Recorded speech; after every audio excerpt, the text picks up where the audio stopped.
You guys know that I preach. Don't email bids, right? Yeah. Don't do it. Don't freaking do it. Well, guess what? I did it.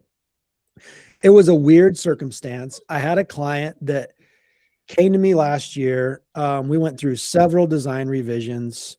I gave him several bids. We finally landed on a certain rendition of the bid. I bid it out, and it was about $150,000 just for the landscaping, and then they had some options to go up to like 240, right? And then they were getting ready to sign, and then the husband had some medical issues, and they pulled out. And so they just recently reached back out to me about a week ago and said, "Hey, we're good. Husband's healthy. We want to get going on this project." And I was like, "Awesome. I've got this new software I told you guys about." They're like, "Yeah." And I was like, "Look, I'm just going to redo the bid. I'm going to put it in the software and I'll send it out." We did a quick conversation that they wanted to do some combination stuff. And so I put everything that they wanted to do in the bid. I was supposed to be gone this week, right? So my wife and I were leaving Sunday to go to Seattle. This happened on a Thursday, so I quickly did it on Friday. They've already seen my process, okay, right? They've already been through my process. They know the packages. I sent them a picture of the design, and I emailed them the bid, and then it was crickets. Didn't hear from them. And I was like, what the heck is going on? And I finally was able to reach them on Monday, and they were like, dude, the price is just like is gone through the roof since last year. We can't do the project. Now I'm playing catch up, and you don't want to play catch up. So I'm having to tell them like, no, the price is the same. And I made sure, guys, that it was apples to apples. I just packaged it differently. And so through several texts, I was able to get them to be like, hey, no, look, let me bid it the way I bid it last year, right? Which excluded some stuff. And so I went back, I rebuilt the bid, and they're too busy. I don't know if they're out getting bids.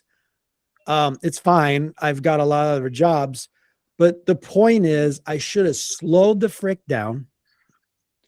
I should have said, look, I'm going to be out of town next week. Let's set an appointment to get together. When I get back, I'll meet with you Monday evening. I will bring the design. I will bring the bid. We can go over it. I would have seen at that point that the numbers were off, but I would have been able to explain it in person. Does that make sense? Absolutely. And be able to explain, look, no, okay, the way we bid this last year was, it didn't include this section. And then I could have set the appointment right then and there to say, look, let me go back. I'll redo this. I'll get it exactly the way we had it last year. I'll resubmit it. And we could have set another appointment to meet, whether it was a week or not. And I would have had a better chance of getting back together with them, and I would have had a better experience. So even I mess up. The software makes it super easy to email. The problem that happened is they saw one bid and they were trying to compare apples to apples, and there's no way in God's green earth they were going to be able to do that because I packaged it differently in this year's bid. Yeah. Okay, so that's lesson number one that I just want to share with you guys. This is stuff that I even mess up on. And lesson number two is I thought about it for a minute and I was like, okay, well, whatever. I lost it, right? And then I was like, no, that's not me. I pursue people until they tell me to pound sand. In fact, back in 2010, I used to leave voicemails. Hey, so-and-so, this is Kelly with Legacy Landscapes again. I'm just checking up. I wanted to make sure, you didn't have any questions.